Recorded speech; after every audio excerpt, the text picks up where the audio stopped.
At 5 o'clock Lois washed up, tossed on his hat and coat, got his car out and headed across town toward his TV sales door. He was tired. His back and shoulders ached from digging dirt out of the basement and wheeling it into the backyard. But for a 40-year-old man he had done okay. Janet could get a new vase with the money he had saved, and he liked the idea of repairing the foundations himself. It was getting dark. The setting sun cast long rays over the scurrying commuters, tired and grim-faced, women loaded down with bundles and packages, students, swarming home from the university, mixing with clerks and businessmen and drab secretaries. He stopped his Packard for a red light and then started it up again. The store had been open without him. He'd arrive just in time to spell the help for dinner, go over the records of the day, maybe even close a couple of sales himself. He drove slowly past the small square of green in the center of the street, the town park. There were no parking places in front of Lois' TV sales and service. He cursed under his breath and swung the car in a U-turn. Again he passed the little square of green with its lonely drinking fountain and bench and single lamp-post. From the lamp-post something was hanging. A shapeless dark bundle, swinging a little with the wind. Like a dummy of some sort. Lois rolled down his window and peered out. What the hell was it? A display of some kind. Sometimes the Chamber of Commerce put up displays in the square. Again, he made a U-turn and brought his car around. He passed the park and concentrated on the dark bundle. It wasn't a dummy. And if it was a display, it was a strange kind. The hackles on his neck rose and he swallowed uneasily. Sweat slid out on his face and hands. It was a body. A human body. Look at it. Lois snapped. Come on out here. Don Ferguson came slowly out of the store, buttoning his pinstripe coat with dignity. This is a big deal, Ed. I can't just leave the guy standing there. See it? Ed pointed into the gathering gloom. The lamppost jutted up against the sky, the post and the bundle swinging from it. There it is. How the hell long has it been there? His voice rose excitedly. What's wrong with everybody? They just walk on past. Don Ferguson lit a cigarette slowly. Take it easy, old man. There must be a good reason, or it wouldn't be there. A reason? What kind of a reason? Ferguson shrugged. Like the time the Traffic Safety Council put that wrecked Buick there. Some sort of civic thing. How could I know? Jack Potter from the shoe shop joined them. What's up, boys? There's a body hanging from the lamppost, Lois said. I'm going to call the cops. They must know about it, Potter said. Or otherwise, it wouldn't be there. I got to get back in.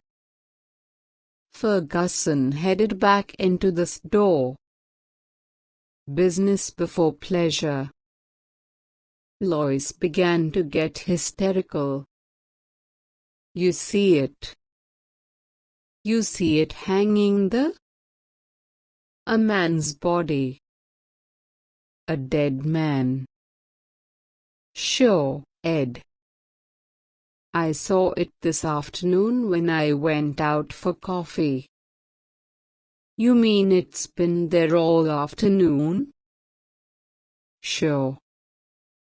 What's the matter? Potter glanced at his watch. Have to run. See you later, Ed. Potter hurried off, joining the flow of people moving along the sidewalk. Men and women, passing by the park. A few glanced up curiously at the dark bundle, and then went on. Nobody stopped. Nobody paid any attention. I'm going nuts, Lois whispered. He made his way to the curb and crossed out into traffic, among the cars. Horns honked angrily at him. He gained the curb and stepped up onto the little square of green. The man had been middle-aged. His clothing was ripped and torn, a grey suit, splashed and caked with dried mud. A stranger. Lois had never seen him before. Not a local man. His face was partly turned away, and in the evening wind he spun a little, turning gently, silently. His skin was gouged and cut. Red gashes, deep scratches of congealed blood. A pair of steel-rimmed glasses hung from one ear, dangling foolishly. His eyes bulged. His mouth was open, tongue thick and ugly blue. For heaven's sake, Lois muttered, sickened. He pushed down his nausea and made his way back to the sidewalk. He was shaking all over, with revulsion and fear. Why? Who was the man? Why was he hanging there?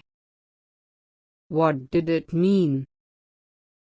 And why didn't anybody notice? He bumped into a small man hurrying along the sidewalk. Watch it. The man grated. Oh, it's you, Ed. Ed nodded dazedly. Hello, Jenkins. What's the matter? The stationary clock caught Ed's aim. You look sick. The body. They're in the park. Sure, Ed. Jenkins led him into the alcove of Lois TV Sales and Service. Take it easy. Margaret Henderson from the jewelry store joined them. Something wrong? Ed's not feeling well. Lois yanked himself free. How can you stand here? Don't you see it? For God's sake, what's he talking about? Margaret asked nervously. The body. Ed shouted. The body hanging there. More people collected. Is he sick? it said Lois. You okay, Ed? The body. Lois screamed, struggling to get past them. Hands caught at him. He tore loose. Let me go. The police. Get the police. Ed better get a doctor. He must be sick. Or drunk. Lois fought his way through the people. He stumbled and half fell. Through a blur he saw rows of faces, curious, concerned, anxious. Men and women halting to see what the disturbance was. He fought past them toward his door. He could see Ferguson inside talking to a man, showing him an Emerson TV set. Pete Foley in the back at the service counter, setting up a new Falcon. Lois shouted at them frantically. His voice was lost in the roar of traffic and the murmuring around him. Do something. He screamed. Don't stand there. Do something. Something's wrong. Something's happened. Things are going on. The crowd melted respectfully for the two heavy-set cops moving efficiently toward Lois. Name? The cop with the notebook murmured. Lois. He mopped his forehead wearily. Edward C. Lois. Listen to me. Back there. Address? The cop demanded. The police car moved swiftly through traffic, shooting among the cars and buses. Lois sagged against the seat, exhausted and confused. He took a deep, shuddering breath. That's right. Lois pulled himself up with a violent effort. Listen to me. Back there. In the square. Hanging from the lamppost, where were you today? The cop behind the wheel demanded. Where? Lois echoed. You weren't in your shop, were you? No. He shook his head. No, I was home. Down in the basement. In the basement? Digging. A new foundation. Getting out the dirt to pour a cement frame. Why? What has that to do with? Was anybody else down there with you? Number. My wife was downtown. My kids were at school. Lois looked from one heavy-set cop to the other. Hope flickered across his face, wild hope. You mean because I was down there, I missed the explanation? I didn't get in on it? Like everybody else? After a pause, the cop with the notebook said, That's right. You missed the explanation. Then it's official? The body, it's supposed to be hanging there? It's supposed to be hanging there. For everybody to see. Ed Lois grinned weakly. Good Lord. I guess I sort of went off the deep end. I thought maybe something had happened. You know, something like the Ku Klux Klan. Some kind of violence. Communists or fascists taking over. He wiped his face with his breast pocket handkerchief, his hands shaking. I'm glad to know it's on the level. It's on the level. The police car was getting near the Hall of Justice. The sun had set. The streets were gloomy and dark. The lights had not yet come on. I feel better, Lois said. I was pretty excited there, for a minute. I guess I got all stirred up. Now that I understand, there's no need to take me in, is there? The two cops said nothing. I should be back at my door. The boys haven't had dinner. I'm all right, now. No more trouble. Is there any need of this? Won't take long, the cop behind the wheel interrupted. A short process. Only a few minutes. I hope it's short, Lois muttered. The car slowed down for a stoplight. I guess I sort of disturbed the peace. Funny, getting excited like that and... Lois yanked the door open.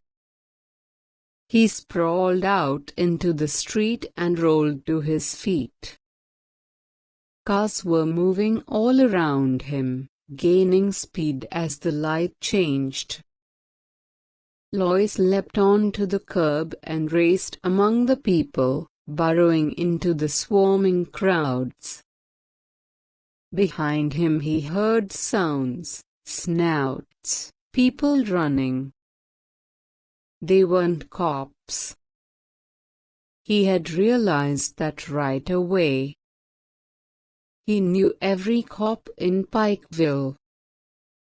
A man couldn't own a store, operate a business in a small town for 25 years without getting to know all the cops.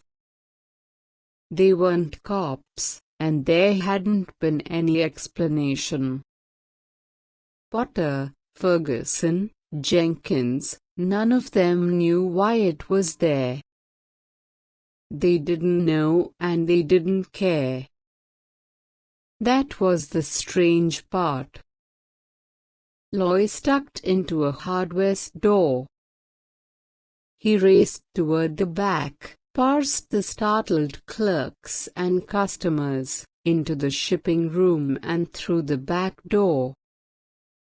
He tripped over a garbage can and ran up a flight of concrete steps. He climbed over a fence and jumped down on the other side, gasping and panting. There was no sound behind him. He had got away. He was at the entrance of an alley, dark and strewn with boards and ruined boxes and tires. He could see the street at the far end. A street light wavered and came on. Men and women. Stores. Neon signs. Cars. And to his right the police station. He was close, terribly close. Past the loading platform of a grocery store rose the white concrete side of the Hall of Justice. Barred windows. The police antenna. A great concrete wall rising up in the darkness. A bad place for him to be nearby. He was too close. He had to keep moving, get farther away from them. Lois moved cautiously down the alley.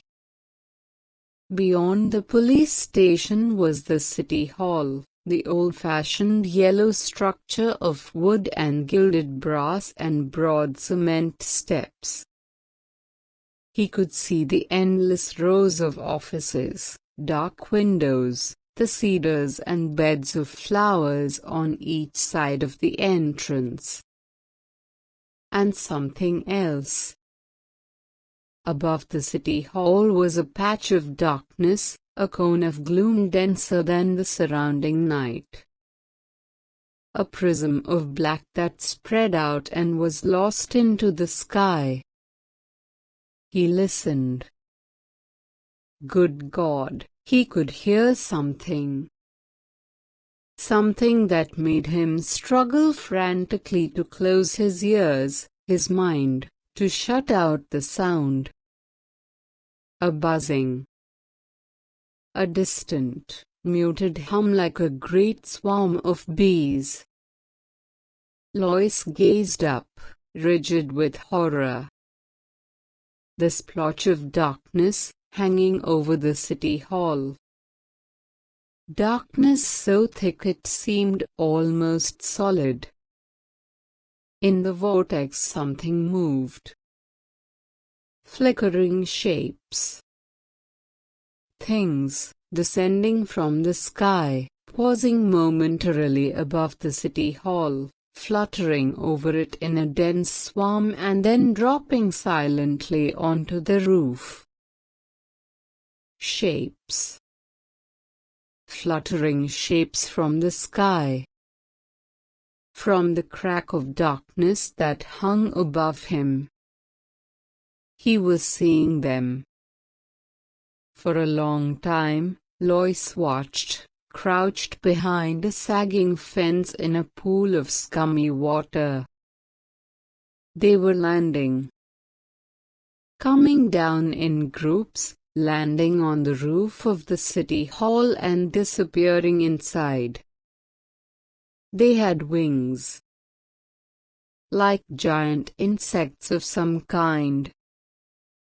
They flew and fluttered and came to rest and then crawled crab fashion, sideways, across the roof and into the building. He was sickened. And fascinated. Cold night wind blew around him and he shuddered. He was tired, dazed with shock. On the front steps of the city hall were men, standing here and there. Groups of men coming out of the building and halting for a moment before going on. It didn't seem possible. What he saw descending from the black chasm weren't men. They were alien, from some other world, some other dimension. Sliding through this slit, this break in the shell of the universe. Entering through this gap, winged insects from another realm of being. On the steps of the city hall a group of men broke up. A few moved toward a waiting car. One of the remaining shapes started to re-enter the city hall. It changed its mind and turned to follow the others. Lois closed his eyes in horror. His senses reeled.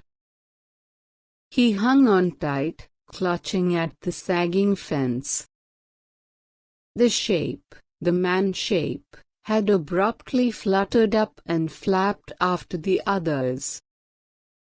It flew to the sidewalk and came to rest among them. Pseudo-men. Imitation men.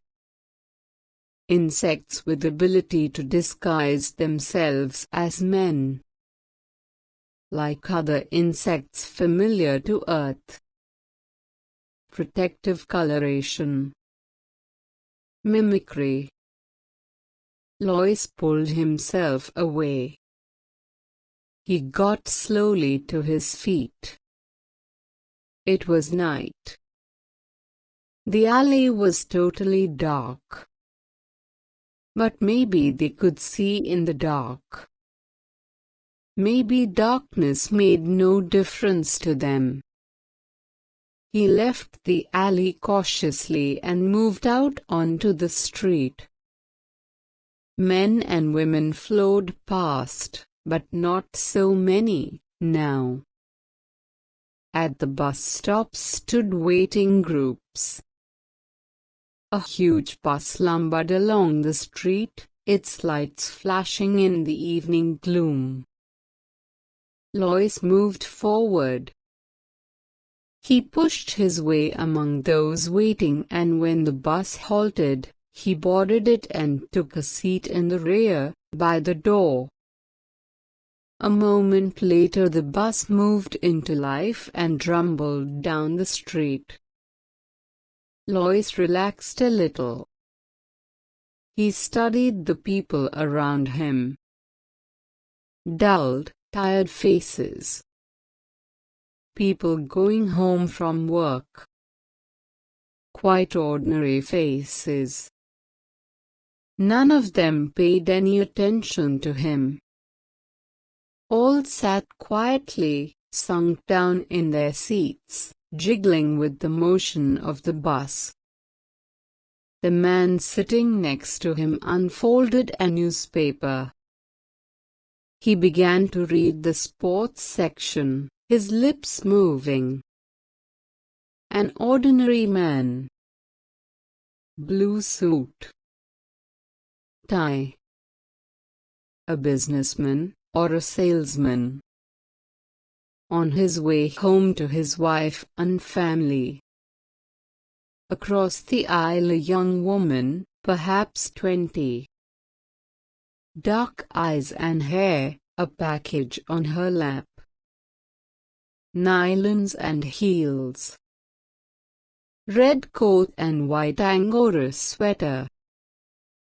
Gazing absently ahead of her. A high school boy in jeans and black jacket. A great triple-chinned woman with an immense shopping bag loaded with packages and parcels. Her thick face dim with weariness. Ordinary people. The kind that rode the bus every evening. Going home to their families. To dinner. Going home with their minds dead. Controlled, filmed over with the mask of an alien being that had appeared and taken possession of them, their town, their lives. Himself, too. Except that he happened to be deep in his cellar instead of in the store. Somehow, he had been overlooked. They had missed him. Their control wasn't perfect, foolproof. Maybe there were others. Hope flickered in Lois. They weren't omnipotent. They had made a mistake, not got control of him. Their net, their field of control, had passed over him. He had emerged from his cellar as he had gone down. Apparently, their power zone was limited. A few seats down the aisle a man was watching him. Lois broke off his chain of thought. A slender man, with dark hair and a small mustache. Well-dressed, brown suit and shiny shoes. A book between his small hands. He was watching Lois, studying him intently.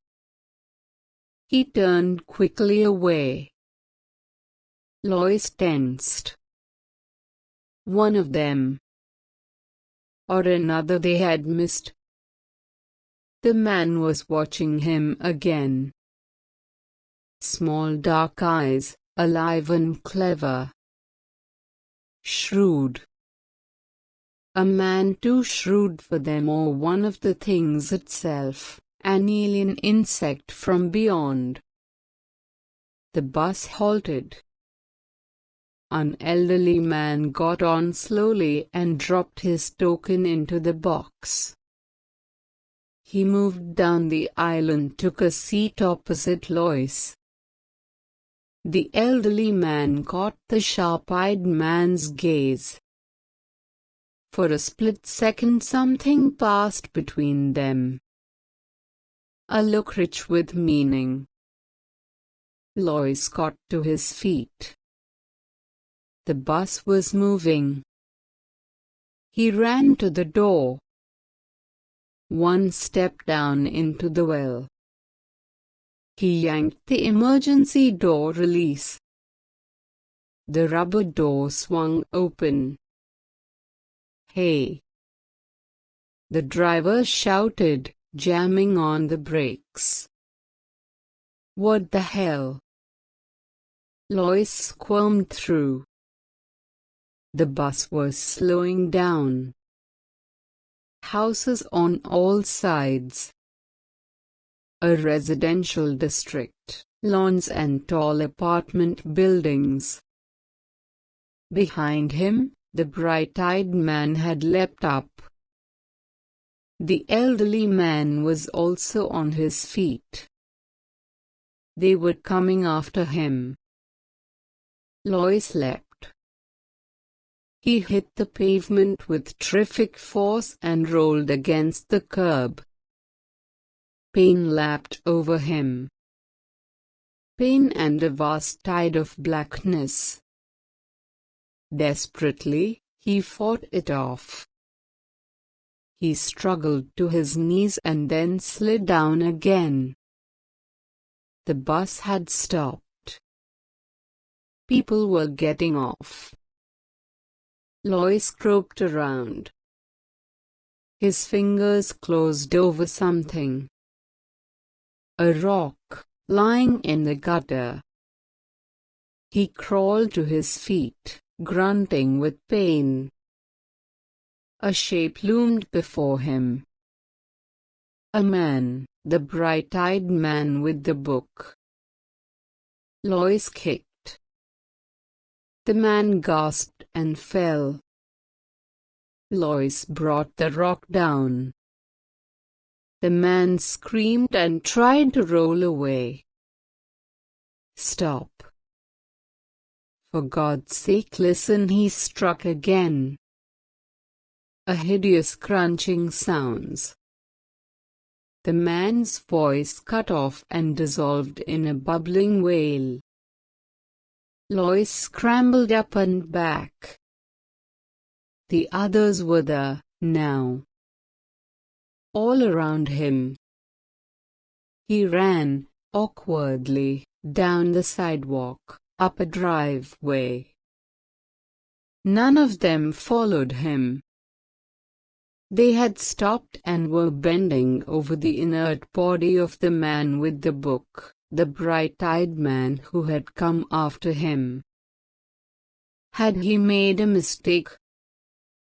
But it was too late to worry about that. He had to get out, away from them. Out of Pikeville, beyond the crack of darkness, the rent between their world and his. Ed.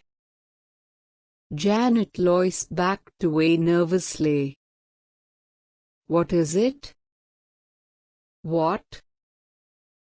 Ed. Lois slammed the door behind him and came into the living room. Pulled down the shades. "Quick!" Janet moved toward the window. "But do as I say." "Who else is here besides you?" "Nobody. Just the twins. They're upstairs in their room." "What's happened?" You look so strange. Why are you home? Ed locked the front door. He prowled round the house, into the kitchen. From the drawer under the sink, he slid out the big butcher knife and ran his finger along it. Sharp. Plenty sharp. He returned to the living room. "Listen to me," he said. "I don't have much time. They know I escaped and they'll be looking for me." "Escaped?" Janet's face twisted with bewilderment and fear. "Who?" "The town has been taken over. They're in control. I've got it pretty well figured out. They started at the top, at the city hall and police department. What they did with the real humans, what are you talking about? We've been invaded. From some other universe, some other dimension. They're insects. Mimicry. And more. Power to control minds. Your mind. Their entrance is here, in Pikeville. They've taken over all of you. The whole town except me. We're up against an incredibly powerful enemy, but they have their limitations. That's our hope. They're limited. They can make mistakes." Janet shook her head. "I don't understand, Ed. You must be insane." "Insane? Number. Just lucky. If I hadn't been down in the basement, I'd be like all the rest of you." Lois peered out the window. "But I can't stand here talking. Get your coat. We're getting out of here. Out of Pikeville. We've got to get help. Fight this thing. They can be beaten. They're not infallible. It's going to be close, but we may make it if we hurry. Come on." He grabbed her arm roughly. "Get your coat and call the twins. We're all leaving. Don't stop to pack. There's no time for that." White-faced, his wife moved toward the closet and got down her coat. "Where are we going?" Ed pulled open the desk drawer and spilled the contents out onto the floor. He grabbed up a road map and spread it open. "They'll have the highway covered, of course. But there's a back road to Oak Grove. I got onto it once. It's practically abandoned. Maybe they'll forget about it." "The old ranch road?" "Good Lord, it's completely closed. Nobody's supposed to drive over it." "I know." Ed thrust the map grimly into his coat. "That's our best chance. Now call down the twins and let's get going. Your car is full of gas, isn't it?" Janet was dazed. "The Chevy? I had it filled up yesterday afternoon." Janet moved toward the stairs. "Call the twins." Ed unlocked the front door and peered out. Nothing stirred. No sign of life. "All right so far." "Come on downstairs," Janet called in a wavering voice. "We're going out for a while." "Now." Tommy's voice came. "Hurry up," Ed barked. "Get down here, both of you." Tommy appeared at the top of the stairs. "I was doing my homework. We're starting fractions. Miss Parker says if we don't get this done you can forget about fractions." Ed grabbed his son as he came down the stairs and propelled him toward the door. "Where's Jim?" "He's coming." Jim started slowly down the stairs. "What's up, Dad?" "We're going for a ride." "A ride? Where?" Ed turned to Janet. "We'll leave the lights on.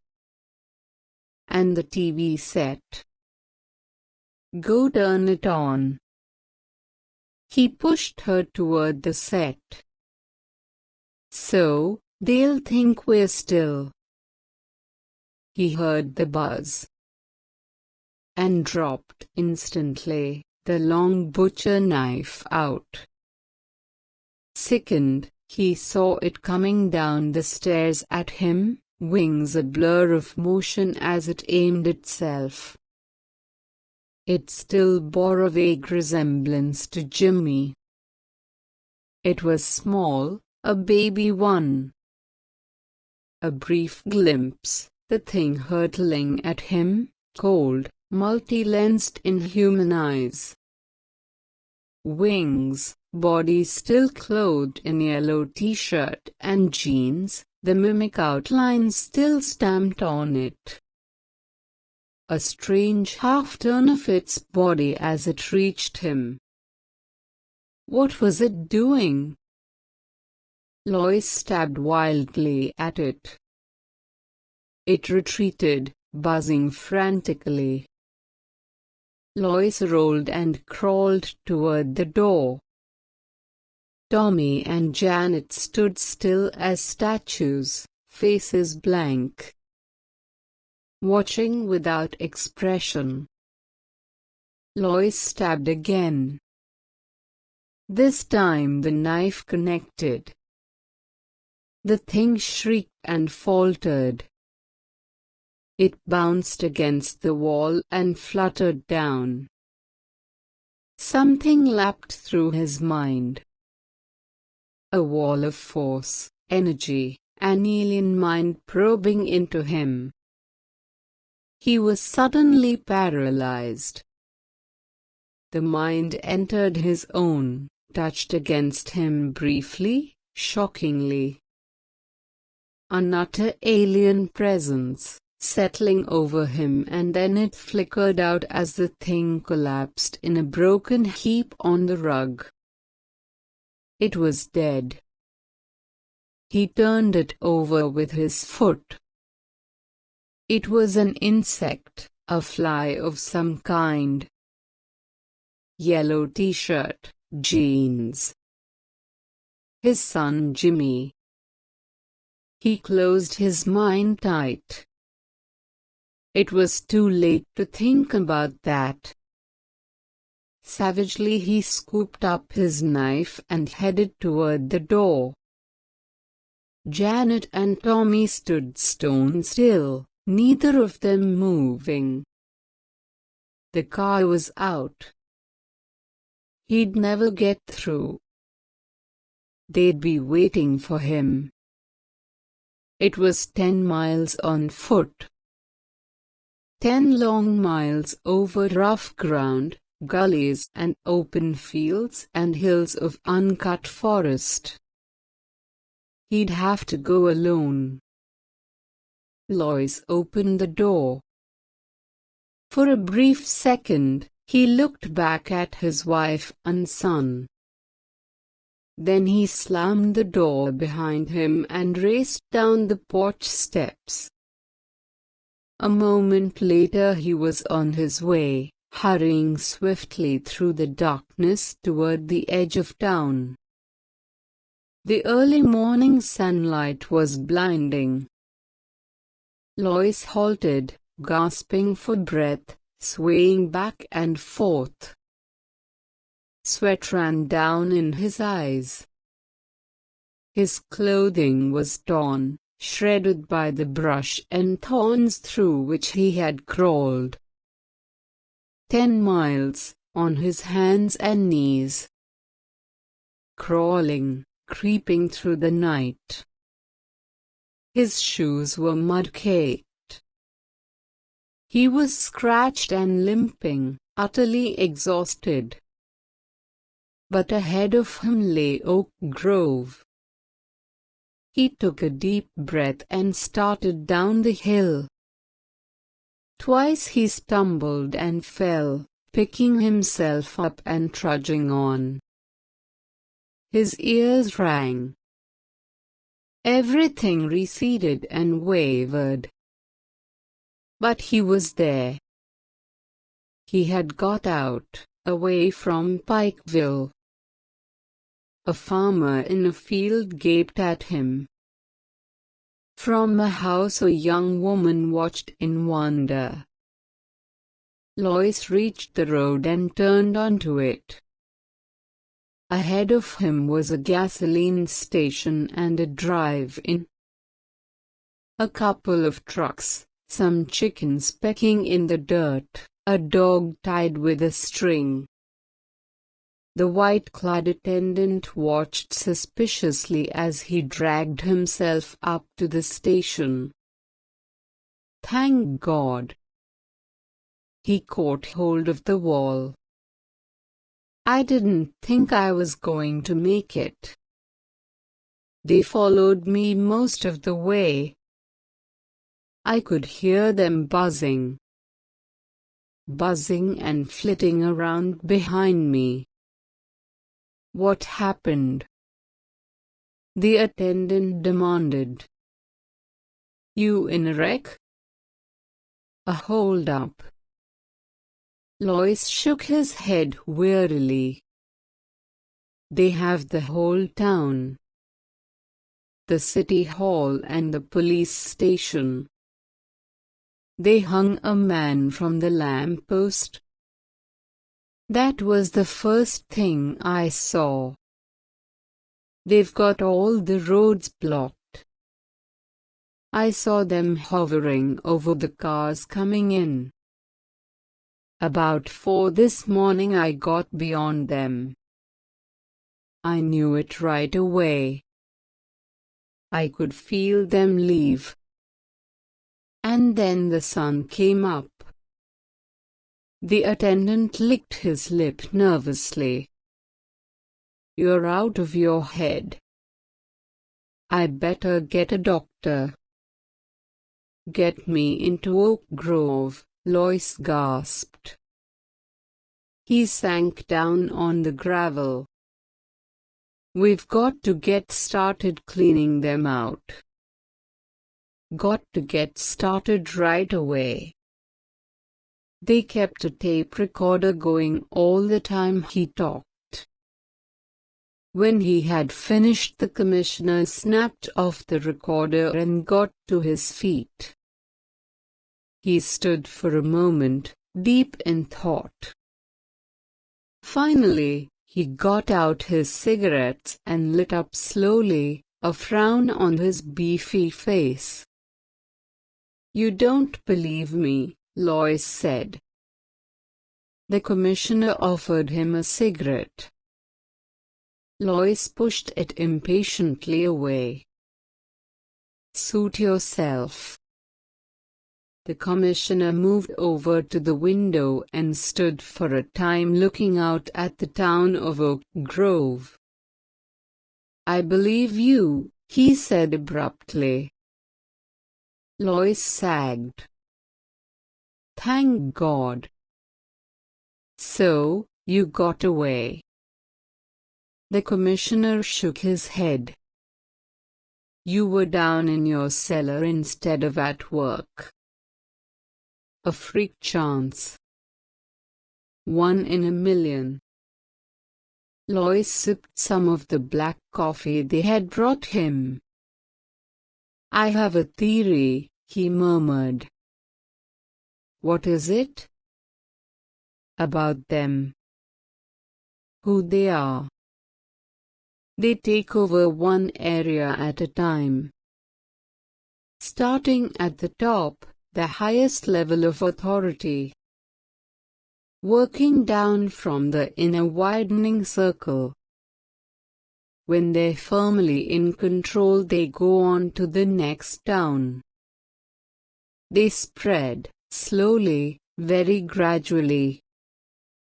I think it's been going on for a long time. A long time. Thousands of years. I don't think it's new." "Why do you say that?" "When I was a kid, a picture they showed us in Bible League. A religious picture, an old print. The enemy gods, defeated by Jehovah. Moloch, Beelzebub, Moab, Balian, Ashtaroth, they were all represented by figures." Lois looked up at the commissioner.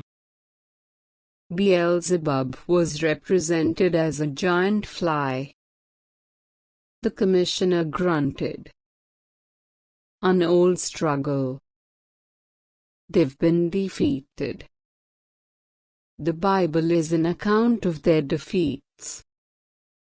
They make gains, but finally they're defeated. They can't get everyone. They didn't get me. And they never got the Hebrews. The Hebrews carried the message to the whole world. The realization of the danger. The 2 men on the bus. I think they understood. Had escaped, like I did." He clenched his fists. "I killed one of them. I made a mistake. I was afraid to take a chance." The commissioner nodded. "Yes, they undoubtedly had escaped, as you did. Freak accidents. But the rest of the town was firmly in control." He turned from the window. "Well, Mr. Lois, you seem to have figured everything out." "Not everything. The hanging man. The dead man hanging from the lamppost. I don't understand that." "Why? Why did they deliberately hang him there?" "That would seem simple." The commissioner smiled faintly. "Bait." Lois stiffened. His heart stopped beating. "Bait? What do you mean?" "To draw you out. Make you declare yourself. So, they'd know who was under control and who had escaped." Lois recoiled with horror. "Then they expected failures. They anticipated." He broke off. "They were ready with a trap. And you showed yourself. You reacted. You made yourself known. The commissioner abruptly moved toward the door. Come along, Lois. There's a lot to do. We must get moving. There's no time to waste. Lois started slowly to his feet, numbed. And the man? Who was the man? I never saw him before. He wasn't a local man. He was a stranger. All muddy and dirty, his face cut, slashed. There was a strange look on the commissioner's face as he answered, "Maybe," he said softly, "you'll understand that, too. Come along with me, Mr. Lois." He held the door open, his eyes gleaming. Lois caught a glimpse of the street in front of the police station. Policemen, a platform of some sort, a telephone pole, and a rope. "Right this way," the commissioner said, smiling coldly. As the sun set, the vice president of the Oak Grove Merchants Bank came up out of the vault, threw the heavy time locks, put on his hat and coat, and hurried outside onto the sidewalk. Only a few people were there, hurrying home to dinner. "Good night," the guard said, locking the door after him. "Good night," Clarence Mason murmured. He started along the street toward his car. He was tired. He had been working all day down in the vault, examining the layout of the safety deposit boxes to see if there was room for another tier. He was glad to be finished. At the corner he halted. The street lights had not yet come on. The street was dim. Everything was vague. He looked around and froze. From the telephone pole in front of the police station, something large and shapeless hung. It moved a little with the wind. What the hell was it? Mason approached it warily. He wanted to get home. He was tired and hungry. He thought of his wife, his kids, a hot meal on the dinner table. But there was something about the dark bundle, something ominous and ugly. The light was bad. He couldn't tell what it was. Yet it drew him on, made him move closer for a better look. The shapeless thing made him uneasy. He was frightened by it. Frightened and fascinated. And the strange part was that nobody else seemed to notice it. That nobody else seemed to notice it. That nobody else seemed to notice it. That nobody else seemed to notice